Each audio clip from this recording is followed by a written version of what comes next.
Hey guys, this is Pete tiger and welcome back to know your universe. जैसा कि आप सबकी जो फेवरेट सीरीज है इस चैनल के ऊपर वो नो योर यूनिवर्स है, तो आजकल मैंने उसके एपिसोड्स को ज्यादा ही बनाना आपके साथ शुरू कर दिए हैं। और अब आज की इस वीडियो के अंदर हम बात करने वाले हैं कार्नेज सिम्बियोट के ऊपर। इससे पहले मैं सिम्बियोट के टॉपिक के ऊपर एक अलग सी वीडियो बना चुका हूं जिसमें मैंने पूरी की पूरी सिम्बियोट स्पीशीज के बारे में बात करी थी जो क्लिंटार स्पीशीज है। इसके बाद मैंने वैनम के ऊपर एक वीडियो बनाई थी और आज हमारी सीरीज के ऊपर ये तीसरी वीडियो होने वाली है जो कि कार्नेज सिम्बियोट के ऊपर होगी। तो जैसा कि अभी लाइट देर भी कार्नेज रिलीज हुई है तो बहुत ज्यादा जो इसका हाइप बना हुआ है और मैंने सोचा कि आपको कुछ ऐसे फैक्ट्स बताए जाएं कॉमिक्स के जरिए, इसकी हिस्ट्री बताई जाए जिसके जरिए आप इस कैरेक्टर को और अच्छे तरीके से जान सकें। सो गाइस, जो लोग फर्स्ट टाइम हमारे चैनल के ऊपर आ रहे हैं मैं उनको बता देना चाहता हूं कि नो योर यूनिवर्स की सीरीज के अंदर हम इसी तरह मार्वल कॉमिक्स की अलग अलग बीइंग्स, पावर्स, मिस्ट्रीज और एंशिएंट रेस के बारे में बात करते हैं और उनके ओरिजिन को जानने की कोशिश करते हैं। सो गाइस, इस वीडियो को स्टार्ट करने से पहले मेरी एक ही रिक्वेस्ट है कि अगर आप चैनल पे अभी फर्स्ट टाइम आ रहे हैं तो प्लीज चैनल को सब्सक्राइब करना बिल्कुल भी मत भूलिएगा। और इसी के साथ हम अपनी आज की इस वीडियो को स्टार्ट करते हैं।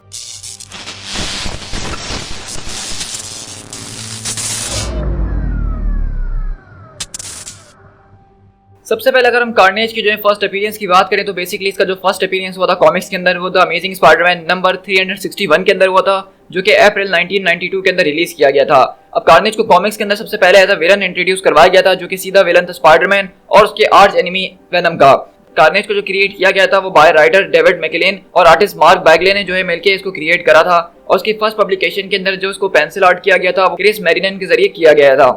कार्नेज जो है वो एक ऐसी एमॉर्फस रेस से ताल्लुक रखती है जो कि एक एक्स्ट्रा टेरेस्ट्रियल पैरासाइट है जिसको सिम्बियोट के नाम से लोग कॉमिक्स में जानते हैं या दूसरे लफ्जों में क्लिंटार के नाम से भी जाना जाता है। ये वो रेस है जो कि खुद के ऊपर कुछ भी नहीं है, इसको एक होस्ट की जरूरत होती है और एक होस्ट के साथ जुड़ने के बाद इसके पास जबरदस्त किस्म की सुपर ह्यूमन एबिलिटीज आ जाती हैं। ये अपने साथ साथ अपने होस्ट को भी काफी ज्यादा स्ट्रॉन्गर बना देती है और उसके साथ साथ ये एक बहुत ज्यादा ताकतवर बीइंग बन जाती है।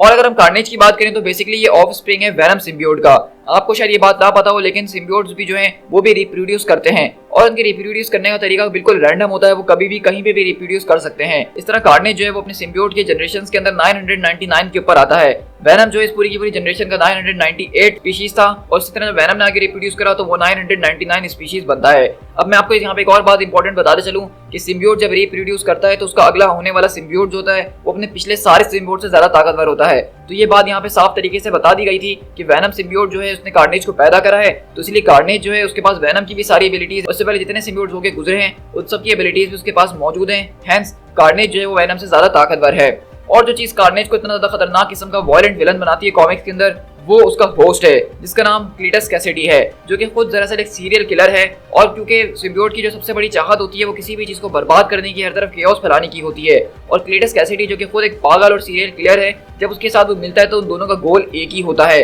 और इसी वजह से इन दोनों का जो बॉन्ड होता है वो बहुत ज्यादा स्ट्रॉन्ग होता है। क्लीटस कैसिडी के अलावा भी कार्नेज ने काफी ज्यादा लोगों को अपना होस्ट बनाने की कोशिश की है जिसके अंदर Ben Reilly, Carl Mailer, Norman Osborn और एक दूसरी यूनिवर्स के अंदर ग्वेन स्टेसी के ऊपर भी सिम्बियोट चढ़ा था और उसको अपना होस्ट बना लिया था। लेकिन ऑल्दो कार्नेज सिम्बियोट का जो मेन होस्ट है जो कि जाना जाता है उसके नाम से वो क्लीटस कैसिडी रहा है और मेरा फेवरेट होस्ट वही है। तो चलिए इसके बाद हम थोड़ी सी इसकी बैक हिस्ट्री की बात कर लेते हैं कि कार्नेज सिम्बियोट को कॉमिक्स में इंट्रोड्यूस क्यों करवाया गया था। तो बेसिकली कार्नेज सिम्बियोट को जो है कॉमिक्स में इंट्रोड्यूस करवाया गया था क्योंकि वेनम जो है उस वक्त कॉमिक्स के अंदर बहुत ही ज्यादा पॉपुलर हो चुका था और वेनम की सेल्स जो है बहुत ज्यादा ऊपर जा रही थी। तो उसी वक्त राइटर्स ने सोचा कि उनको इसी से मिलता जुलता एक और कैरेक्टर बनाना है जो कि इससे भी ज्यादा वायलेंट हो, इससे भी ज्यादा खतरनाक किस्म का एक मर्डर हो। तो तब जाके उनको जो है कार्नेज सिम्बियोट का आइडिया आया था। इनिशियली कार्नेज के बारे में जो है सारी की सारे आइडियाज निकाले जा रहे थे, उसका नाम वगैरह डिसाइड किया जा रहा था। तो उसको सबसे पहले जो है केओस नाम सोचा गया था और उसके बाद फिर उसके नाम को रेवेज रखने का भी सोचा गया था, लेकिन इन दी एंड इसका नाम जो है वो कार्नेज सेटल किया गया। और टू बी ऑनेस्ट कार्नेज नाम के अंदर जो मजा है वो इन बाकी नामों के अंदर नहीं है, इसके नाम से इसका हरामीपन टपकता है। तो चलिए इसके बाद हम बात कर लेते हैं कार्नेज सिम्बियोट के मेन होस्ट के ऊपर, जिस तरह हमने वेनम सिम्बियोट के होस्ट के बारे में बात करी थी। तो सबसे पहले कार्नेज सिम्बियोट के होस्ट की बात करें तो यहाँ पे क्लीटस कैसिडी का नाम आता है क्योंकि सबसे पहली बार वो उसी के साथ जुड़ा था। तो ये तब की कहानी जब एडी ब्रॉक जो है एक प्रिजन के अंदर मौजूद था और उसका जो है वेनम सिम्बियोट उससे अलग कर दिया गया था और इसी प्रिजन के अंदर जो है बेसिकली क्लीटस कैसिडी भी इसका सेल मेट था। और यहाँ पे एक दिन जो है वेनम सिम्बियोट एडी ब्रॉक से मिलने के लिए, उसको छुड़वाने के लिए पहुंच गया था और जब वो सारे का सारा सेल वगैरह तोड़ फोड़ के यहाँ पे जा रहे होते हैं तो वहीं पीछे जो है उस सेल के अंदर वेनम का एक थोड़ा सा हिस्सा रह जाता है और इसी तरह वेनम जो है रिप्रोड्यूस कर देता है जो कि उसको नहीं पता होता इस बारे में। और वो जो छोटा सा हिस्सा होता है वेनम सिम्बियोट का जो पीछे रह गया था वो बेसिकली सेल्फ सेंटिएंट हो जाता है, वो एक नई चीज बन जाता है और वो अपने अंदर ही एक नई बीइंग बनता है और वो बीइंग जो है बेसिकली जाके क्लीटस कैसिडी के साथ जुड़ती है तो तब जाके कार्नेज सिम्बियोट पैदा होती है। तो इसलिए अगर देखा जाए तो कार्नेज सिम्बियोट को लाने की जो सबसे बड़ी वजह है वो वेनम सिम्बियोट ही है। अब बेसिकली वेनम ने ये बात जो एडी ब्रॉक से छुपा के रखी थी काफी सालों तक कि उसने जो है रिप्रोड्यूस कर दिया है और उसी की वजह से कार्नेज सिम्बियोट बना है और और फिर बहुत बाद में जाके एडी ब्रॉक को इस बारे में पता चलता है कि वेनम ने उससे ये बात छुपाई हुई थी। लेकिन जैसा कि मैंने आपको पहले बताया कि कार्नेज सिम्बियोट वेनम से काफी ज्यादा स्ट्रॉन्गर था और उसकी सबसे बड़ी एक तो वजह ये थी कि वो उसकी नेक्स्ट जनरेशन था, और उससे बड़ी वजह ये थी कि उसका जो होस्ट था क्लीटस कैसिडी, उन दोनों की जो बॉन्डिंग थी वो रिमार्केबल थी। मतलब दोनों ही जो इस दुनिया को बर्बाद करना चाहते थे, वो इस पूरी की पूरी दुनिया के अंदर केओस फैलाना चाहते थे, और उन दोनों का मकसद एक ही था। और इसी तरह अगर हम यहाँ पे एडी ब्रॉक और वेनम की बात करें तो यहाँ पे हम मानते हैं कि सिम्बियोट यहाँ पे काफी ज्यादा गुस्सैला था, लेकिन एडी ब्रॉक बाद में जाके सही हो गया था और वो एक अच्छी राह पे चलना शुरू हो गया था और काफी हद तक वो अपने सिम्बियोट को कंट्रोल करके रखता था। लेकिन कार्नेज के केस में ये दोनों चीजें बिल्कुल ऑपोजिट थी। अगर कार्नेज किसी को मारना चाह रहा है तो क्लीटस कैसिडी उसको बोलता था कि हम इसको ऐसे नहीं मारेंगे बल्कि इसके टुकड़े टुकड़े करके मारेंगे। इसी के बाद जो हमारे पास अगला जो इसका होस्ट आता है वो स्पाइडर कार्नेज आता है, जो कि दरअसल बेन राइली है। अब बेन राइली मैं आपको बताना चलूं कि कॉमिक्स के अंदर स्पाइडरमैन का एक क्लोन है जिसके पास स्पाइडरमैन जैसे ही पावर्स हैं। तो कुछ टाइम के लिए बेसिकली जो है कार्नेज सिम्बियोट बेन राइली के साथ भी जुड़ गया था, और इस वक्त जब कार्नेज सिम्बियोट बेन राइली के साथ जुड़ा था तो इस वक्त बेन राइली का जो है सिम्बियोट के ऊपर एक काफी स्ट्रॉन्ग इन्फ्लुएंस मौजूद था। मतलब बेन राइली ने उसको इनोसेंट लोगों को मारने से रोका हुआ भी था और ऐसा लग रहा था कि यहाँ पे बेन राइली उसको कंट्रोल करने की कोशिश कर रहा है। लेकिन बेन राइली के ऊपर जो सिम्बियोट था वो आहिस्ता आहिस्ता हावी होना शुरू हो गया। इन दी एंड उसको वो गलत कामों की तरफ उकसा रहा था। तो तभी जाके राइली ने जो है सिम्बियोट को डिस्ट्रॉय करने के बारे में सोचा और उसको जो है माइक्रोवेव्स के जरिए ब्लास्ट करके अपने से दूर करने की कोशिश करी। लेकिन सिम्बियोट जब उससे अलग हुआ तो वो भागने में वहां से कामयाब हो गया, उसका काम तमाम नहीं हुआ और उसके बाद दोबारा जाके वो जो कैसिडी से जुड़ चुका था। इसी के बाद हमारे पास आता है सुपीरियर कार्नेज, जो कि कार्ल मेलस का।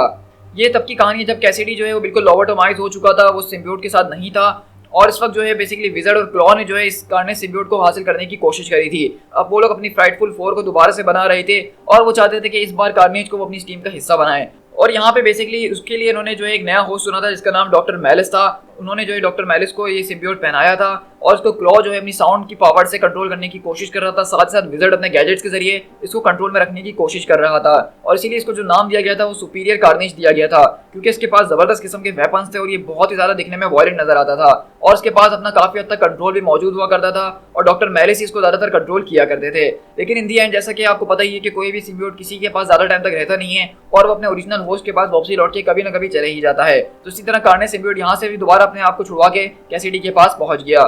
इसी के बाद हमारे पास कार्नेज का सबसे ज्यादा इंटरेस्टिंग होस्ट आता है और ये कोई और नहीं बल्कि नॉर्मन ऑसबॉर्न है, जिसको इस वक्त रेड गॉब्लिन के नाम से जाना जा रहा था। तो ये स्टोरी है हमारे पास बेसिकली सीक्रेट एम्पायर इवेंट की, जब वहां पे शील्ड की पुरानी फैसिलिटी में से कार्नेज सिम्बियोट को चुरा लिया गया और कुछ लोगों ने चुरा के जो है इसको दोबारा से किसी और चीज के साथ जोड़ने की कोशिश करी ताकि ये मिल सके। लेकिन बाद में जाके ये बात रिवील होती है कि जिस किसी शख्स ने भी इसको वहां से निकलवाने की कोशिश करी थी वो कोई और नहीं बल्कि नॉर्मन ऑसबॉर्न होता है। और बेसिकली नॉर्मन ऑसबॉर्न जो यहाँ पे कार्नेज सिम्बियोट को अपने साथ जोड़ लेता है और वो उसके साथ ये डील करता है कि बेसिकली इससे पहले वो जिस किसी भी होस्ट के साथ मौजूद था उसने उसको रोकने की कहीं ना कहीं कोशिश करी है, लेकिन वो पूरे के पूरे जो है कार्नेज सिम्बियोट का साथ देगा, उसकी पूरी की पूरी मर्जी चलेगी, इसके बदले में उसको जो जो चीजें चाहिए वो उसको हासिल करने में मदद करेगा। और इसी तरह इन दोनों के बीच एक जबरदस्त किस्म की डील होती है। उसी तरह यहाँ पे हमारे पास जन्म होता है रेड गॉब्लिन का, और ये वाकई में एक बहुत ज्यादा खतरनाक किस्म का विलन था जिसको स्पाइडरमैन को हराने के लिए भी बहुत ज्यादा हीरोज की मदद हासिल करनी पड़ती है और फिर इन दी एंड ये दोबारा जो इसको खत्म करने में कामयाब हो जाते हैं। इसी तरह हम रिसेंटली बात करें तो अभी रिसेंट टाइम्स के अंदर एडी ब्रॉक भी जो इसका एक जबरदस्त किस्म का होस्ट बन चुका है,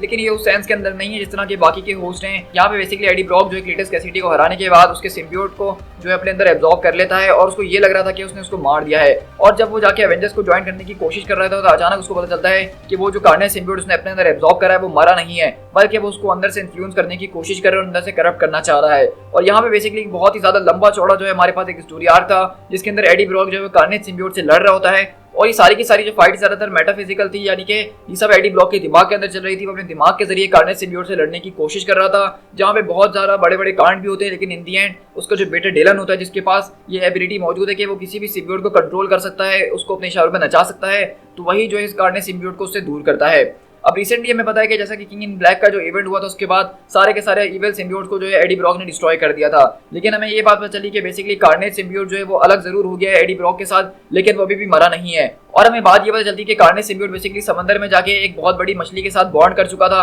और इतने टाइम से वो वहीं पे सर्वाइव कर रहा था। इसी के बाद हमारे पास जो उसका सबसे लेटेस्ट और अभी बिल्कुल रिसेंट जो है होस्ट आता है जिसका नाम पीटर क्रेन है। अब पीटर क्रेन दरअसल जो है एक तरह का पॉलिटिशियन है जिसको भी हम रिसेंट कॉमिक्स के अंदर देख रहे हैं कि वो एक तरह का जो है पॉलिटिशियन है जो कि ये एक मूवमेंट चला रहा है इस वक्त कि जितने भी एलियंस हैं हमारे अर्थ के ऊपर, चाहे वो ईविल है या वो गुड हैं, उनको वापसी भेज देना चाहिए। लेकिन हमें बाद में जाके ये बात रिवील होती है कि पीटर क्रेन जो है वही दरअसल नया होस्ट है कार्नेज सिम्बियोट का, क्योंकि वो कार्नेज सिम्बियोट जो एक मछली के साथ जाके जुड़ चुका था वो इवेंचुअली एक आइलैंड पे आता है और एक आइलैंड पे एक आदमी को अपना होस्ट बनाता है और इसी तरह वो अपने होस्ट बदलते बदलते न्यूयॉर्क सिटी पहुंचता है और पीटर क्रेन को अपना नया होस्ट बनाता है। इसी तरह देखते हैं कि कार्नेज का मिशन बेसिकली यही होता है कि वो अंदर बड़े बड़े एजेंसीज के अंदर जाके घुसने की कोशिश करे और इस पूरे के पूरे जो एलियंस को यहाँ से निकालने की कोशिश करेगा। इसी बीच कार्नेज सिम्बियोट ने और दूसरे सिम्बियोट्स को भी इन्फेक्ट करने की कोशिश करी जो यहाँ पीछे छुड़ गए थे, जिसके अंदर फेज, लेशर, रॉयड और एगनी वगैरह आते हैं। हाउएवर कार्नेज जो है अपनी इस पूरे के पूरे अटेम्प्ट के अंदर फेल हो चुका होता है, क्योंकि इसके सारी की सारी चीजों के बारे में एंटी वेनम सिम्बियोट यानी कि फ्लैश थॉम्पसन और आयरन मैन को पता चल जाता है। और अभी इस वक्त ये जो है हमारी ऑन गोइंग स्टोरी है, तो इसलिए इसके बाद हमारे पास अभी कोई और होस्ट मौजूद नहीं है।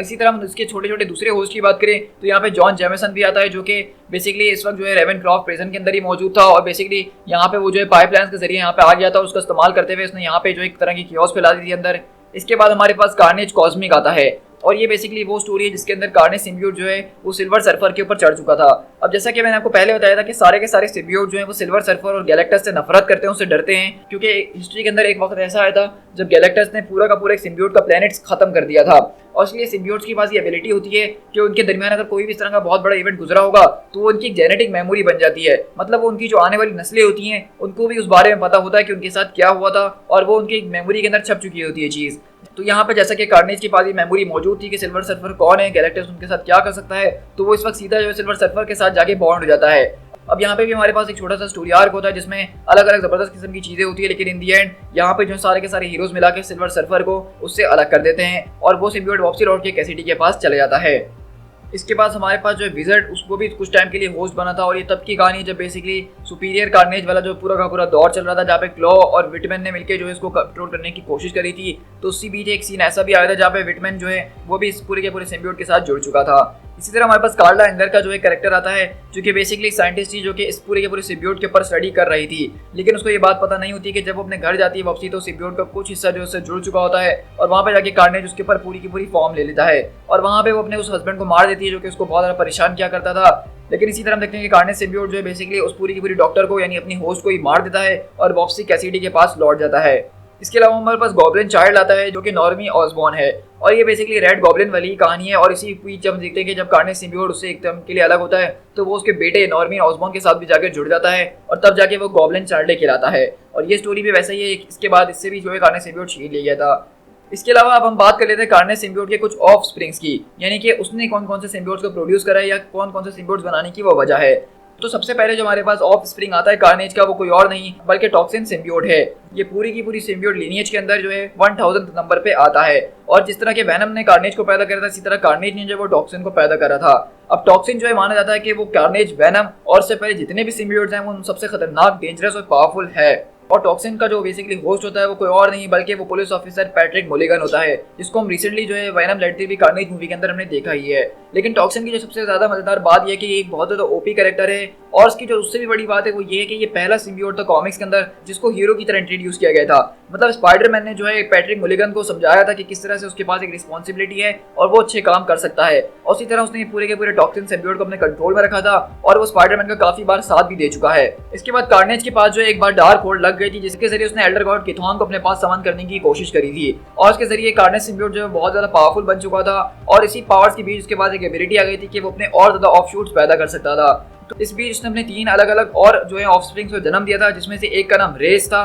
जो कि एक FBI एजेंट के साथ जाके जुड़ गई थी जिसका नाम क्लेयर डिक्सन था। इसके अलावा एक और सिम्बियोट था जिसका नाम आज तक हमें रिवील नहीं किया गया कॉमिक्स के अंदर, जो कि जुबिली के साथ जाके मिल गया था। और इस स्टोरी लाइन के अंदर हुआ ऐसा था कि ये तीनों के तीनों सिम्बियोट यानी कि रेज और वो अननेम सिम्बियोट और तीसरा जो है टॉक्सिन सिम्बियोट, ये तीनों मिलके एक अलग ही खतरनाक किस्म के सिम्बियोट के अंदर बन गए थे। लेकिन यहाँ पे जो एल्ड्रिच गॉड किथॉन था उसने जो है इन तीनों के तीनों सिम्बियोट्स का काम तमाम कर दिया था और उसके बाद से आज तक हमने इन तीनों सिम्बियोट्स के बारे में कभी नहीं सुना। इसके बाद हमारे पास जिसका और ऑफस्प्रिंग आता है वो स्कॉन है। अब आपको वो स्टोरी लाइन जरूर याद होगी जब न्यू अवेंजर्स के अंदर एक प्रिजन ब्रेक होता है और वहाँ पे सारे के सारे कैदी भागना शुरू कर देते हैं तो राफ प्रिजन के अंदर कार्नेज सिम्बियोट भी मौजूद होता है। लेकिन इससे पहले कि वहाँ से भागने की कोशिश कर सके उसी प्रिजन के अंदर सेंट्री भी मौजूद होता है जो कि कार्नेज सिम्बियोट को लेके स्पेस में उड़ता है और एक ही शॉट के अंदर उसको जो है बीच में 2 टुकड़े करके खत्म कर देता है। लेकिन इसी के बाद कार्नेज सिम्बियोट वापसी अर्थ के ऊपर आने में मैनेज कर लेता है और उसके बाद जो कार्नेज सिम्बियोट है वो एक डॉक्टर के हाथ लगती है जिसका नाम माइकल हाल होता है और वो इस सिम्बियोट के जरिए जो है कुछ हाइब्रिड बनाने की कोशिश कर रहा होता है जिसके अंदर वो टेक्नोलॉजी और सिम्बियोट दोनों को मिला के कुछ बनाना चाह रहा होता है।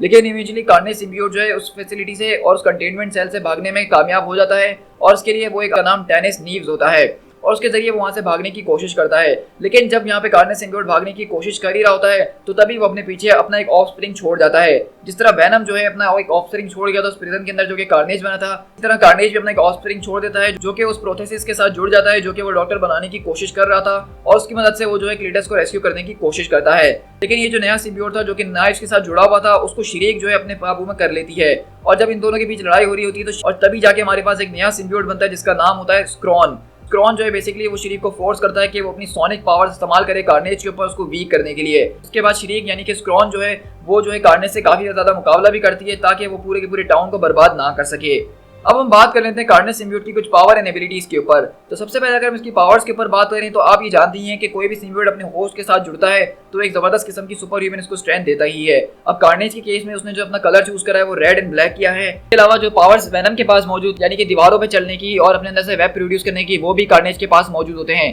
लेकिन इन सब के ऊपर कार्नेज सिम्बियोट जो अपने अंदर से टेंड्रिल्स जैसे वेपन्स को क्रिएट कर सकता है, वो जबरदस्त किस्म के ब्लेड्स क्रिएट कर सकता है और वो अपने अंदर से प्रोजेक्टाइल्स भी शूट कर सकता है जो कि वो प्रोजेक्टाइल 10 सेकंड तक रहते हैं उसकी बॉडी से निकलने के बाद, और उसके बाद या तो वो डिसॉल्व हो जाते हैं या तो वो कार्नेज की बॉडी के अंदर दोबारा वो अपने अंदर एब्जॉर्ब कर लेता है। कार्नेज के पास जो है कुछ हद तक जो है शेप शिफ्टिंग की पावर भी मौजूद है जिसके जरिए वो किसी और का भी रूप ले सकता है। कार्नेज सिम्बियोट जो अपने सिम्बियोट का इस्तेमाल करते हुए अपने ऊपर जो अपने कपड़ों को भी बना सकता है और ये काम जो वेनम सिम्बियोट भी कर सकता था। कार्नेज सिम्बियोट जो वो क्लीटस कैसिडी के ब्लड स्ट्रीम के साथ बॉन्ड कर चुका है, तो उसका मकसद ये कि यहाँ पे कार्नेज सिम्बियोट को हरा देना या उसको मुकम्मल तौर पे क्लीटस से अलग कर देना ये एक इम्पॉसिबल सी बात है, क्योंकि हमने देखा है कि कार्नेज सिम्बियोट को डिस्ट्रॉय करने के बाद भी क्लीटस कैसिडी के सिर्फ एक बूंद खून से वो दोबारा रीजनरेट कर गया था। इसके अलावा कार्नेज सिम्बियोट जब क्लीटस कैसिडी के साथ मिलता है जो कि उसका सबसे ज्यादा आइडियल होस्ट है तो वो दोनों एक अलग ही लेवल के ऊपर होते हैं, जिसके जरिए उसके पास super human strength, super human durability, super human stamina, regenerative healing factor, genetic memory, wall crawling, telepathy, technological symbiosis, webbing, fang and claws, matter manipulation, matter generation, 360 degree senses जो कि बिल्कुल स्पाइडर सेंस की तरह ही है, यानी कि वो भी अपने ऊपर किसी अटैक को पीछे से आते हुए सेंस कर सकता है और वो हमेशा चौकन्ने रहता है। इसके अलावा कैमोफ्लेज एबिलिटीज कि वो अपने आप को कहीं भी किसी भी माहौल के अंदर गायब कर सकता है, वो कैमोफ्लेज हो सकता है। इसके अलावा यहाँ पे इसके पास सिम्बियोटिक एक्सपेंशन और साइकिक कंट्रोल भी मौजूद है जहाँ पे कार्नेज जो है अपने जैसे और भी ज्यादा क्लोन्स बना सकता है और कुछ चल लोगों को अपने तौर पे कंट्रोल भी कर सकता है। और ये सारी की सारी एबिलिटी हमने इसकी एब्सोल्यूट कार्नेज वाली स्टोरी लाइन के अंदर बहुत अच्छे तरीके से देखी है जहाँ पे वो अपने जैसे और भी एक पूरी की पूरी आर्मी खड़ी कर देता है। इसके बाद अगर हम इसकी एबिलिटीज की बात करें तो यहाँ पे सबसे बड़ी जो इसकी एबिलिटी है वो ये है कि इसके पास वेनम सिम्बियोट की सारी पावर मौजूद हैं और इसका मतलब कि उसके पास पीटर पार्कर स्पाइडरमैन की भी सारी एबिलिटीज मौजूद हैं। और इसको जो सबसे बड़ा जो पॉइंट है वो यहाँ पे ये मिलता है कि इसके पास स्पाइडरमैन की तरह एक स्पाइडी सेंस भी मौजूद है। मतलब ये एक वाहिद ऐसा सिम्बियोट है जिसकी आंखें चारों तरफ रहती हैं और वो अपने आसपास के सारे माहौल को कॉन्स्टेंटली जो है स्कैन कर रहा होता है। तो मतलब अगर यहाँ पे कार्नेज सिम्बियोट आपसे लड़ रहा है, उसको पीछे से कोई अटैक करने की कोशिश कर रहा है तो वो उसको पहले से ही पता चल जाएगा और ये सिम्बियोट उससे लड़ने के लिए पहले से ही तैयार रहेगा। और अगर हम यहाँ पे इसकी फिजिकल स्ट्रेंथ की बात करें कार्नेज सिम्बियोट की, तो जब कैसिडी ने इसको पहना हुआ था तो वो तकरीबन 80 टन तक का वजन उसके जरिए उठा सकता था। और ये बात अभी तक बताई नहीं गई है कि इसकी ट्रू लिमिट क्या है, लेकिन ये हमने आज तक मैक्सिमम देखा है। लेकिन जैसे जैसे उसका मास इंक्रीज करता है उसके साथ उसके मसल्स भी इंक्रीज करते हैं और उसकी लिफ्टिंग की एबिलिटी जो है वो भी साथ साथ जो इंक्रीज करते ही रहती है। कार्नेज सिम्बियोट की अगर हम वीकनेसेस की बात करें तो जिस तरह हर सिम्बियोट की जो है दो वीकनेस होती हैं जो कि एक हीट और साउंड की होती है, लेकिन जब कार्नेज सिम्बियोट जो है अपना डार्क होल्ड की पावर के साथ जुड़ चुका था उसके पास एल्डिच पावर आ चुकी थी, उसकी जो सोनिक वाली वल्नरेबिलिटी थी वो खत्म हो चुकी थी, यानी कि अब उसको आवाज से कोई मसला नहीं था, वो उसको सह सकता था। और उसके बाद जब वहां पे हमने देखा कि कार्नेज सिम्बियोट जो है जब गॉब्लिन फार्मूला यानी कि ग्रीन गॉब्लिन के साथ जुड़ता है तो उसके जरिए जो उसकी आग वाली वीकनेस होती है, गर्मी वाली, वो भी उससे एलिमिनेट हो चुकी होती है। इसका मतलब है कि कार्नेज सिम्बियोट के पास इस वक्त ना ही सोनिक की वीकनेस है और ना ही गर्मी की वीकनेस है, जो कि एक बहुत ही बड़ा उसके लिए जो है प्लस पॉइंट है। लेकिन उसके पास एक वीकनेस अभी भी मौजूद है और वो ये है कि एंटी वेनम का जो टच है वो उसके लिए बहुत ज्यादा केओटिक साबित हो सकता है। अब हम यहाँ पे कुछ जो है फैक्ट्स की बात कर लेते हैं कार्नेज सिम्बियोट के हवाले से। तो जैसा कि आपको पता ही है कि कार्नेज सिम्बियोट का जो गोल है इस पूरी की पूरी जिंदगी के अंदर वो सिर्फ एक ही है कि उसको हर चीज को बर्बाद करके डिस्ट्रॉय करना और सबकी जान लेनी है। और कैसिडी उसको परफेक्ट होस्ट इसीलिए लगता है क्योंकि कैसिडी ने कभी भी उसको किसी को मारने से रोका नहीं है, बल्कि अगर वो एक को मारना चाह रहा होता तो कैसिडी बोलता है कि भाई एक को क्यों मार रहा है, ये 5 के शादी में है, चल इनको भी खाते हैं। क्लीटस कैसिडी और कार्नेज का जो स्ट्रॉन्गर बॉन्ड है उसके पीछे एक और वजह है कि यहाँ पे क्लीटस कैसिडी जब भी कार्नेज के बारे में बात कर रहा था तो वो अपने आप को आई करके बुलाता है, ना कि वी करके, जिस तरह वेनम बोलता है कि वी आर वेनम। लेकिन कार्नेज सिम्बियोट हमेशा अपने आप को जो है आई एम वेनम या अपने ही तौर पे बात कर रहा होता है, यानी कि कार्नेज और क्लीटस जो है वो एक ही पर्सनैलिटी है, जबकि वेनम और एडी जो है वो दो अलग अलग पर्सनैलिटीज है और वो अपने आप को अलग अलग ही मानते हैं। लेकिन कार्नेज और कैसिडी का बॉन्ड ऐसा है कि वो अपने आप को एक ही पर्सनैलिटी समझते हैं, एक ही बीइंग समझते हैं।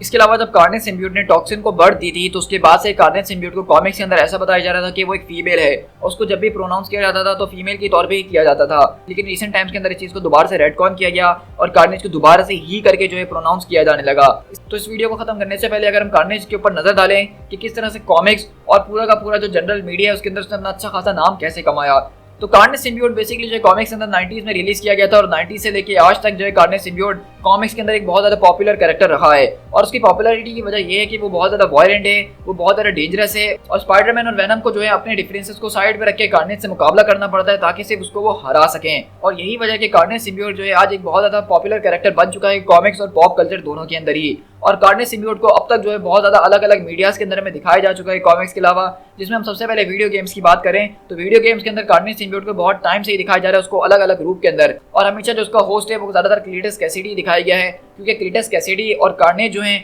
उनसे बेटर जोड़ी आज तक किसी की नहीं है। और अगर हम रिसेंटली बात करें तो Venom let there be Carnage जो है वो कार्नेज सिम्बियोट का फर्स्ट लाइव एक्शन अपीयरेंस होने वाला है जिसको वुडी हैरेल्सन प्ले कर रहे हैं। और वेनम 2 देखने के बाद मैं ये जरूर कहूंगा कि इस मूवी के अंदर कार्नेज सिम्बियोट का जो हमारे पास फर्स्ट अपीयरेंस हुआ है लाइव एक्शन के अंदर वो मुझे बहुत ही ज्यादा पसंद आया है। बस अफसोस इस बात का कि क्लीटस कैसिडी इस मूवी के एंड में जो है यहाँ पे मार दिया जाता है और कार्नेज सिम्बियोट को जो है वेनम अपने अंदर एब्जॉर्ब कर लेता है। इसको देख के तो ऐसे लग रहा है कि कार्नेज सिम्बियोट को हम शायद दोबारा लाइव एक्शन में ना देखें, लेकिन अब मल्टीवर्स वाला जब से कारण चलना शुरू हुआ है तो हम कुछ भी एक्सपेक्ट कर सकते हैं। हो सकता है कि इस यूनिवर्स का कार्नेज मर गया हो लेकिन हमारी मेन यूनिवर्स का कार्नेज अभी भी जिंदा है और वो शायद इससे भी ज्यादा खतरनाक हो। तो हम नहीं जानते कि इनका आगे का क्या प्लान है, लेकिन जो भी प्लान होना चाहिए वो अच्छा ही होना चाहिए और कार्नेज सिम्बियोट को आगे भी मैं देखने के लिए काफी ज्यादा एक्साइटेड हूँ। So guys with that being said हम इस वीडियो को यहीं पर रैप अप करते हैं। और मैं जानता हूँ कि वीडियो थोड़ी सी लंबी जरूर हो गई है लेकिन कार्नेज की हिस्ट्री बहुत ज्यादा मजेदार थी जो कि मैंने आपके साथ शेयर करी है। तो आई होप कि आपको इस वीडियो के जरिए कुछ नए फैक्ट्स पता चले होंगे कार्नेज सिम्बियोट के हवाले से, उसकी पावर एंड एबिलिटीज आपको पता चली होंगी और ये वीडियो देखने के बाद आपका कार्नेज सिम्बियोट के अंदर इंटरेस्ट और भी ज्यादा बढ़ गया होगा।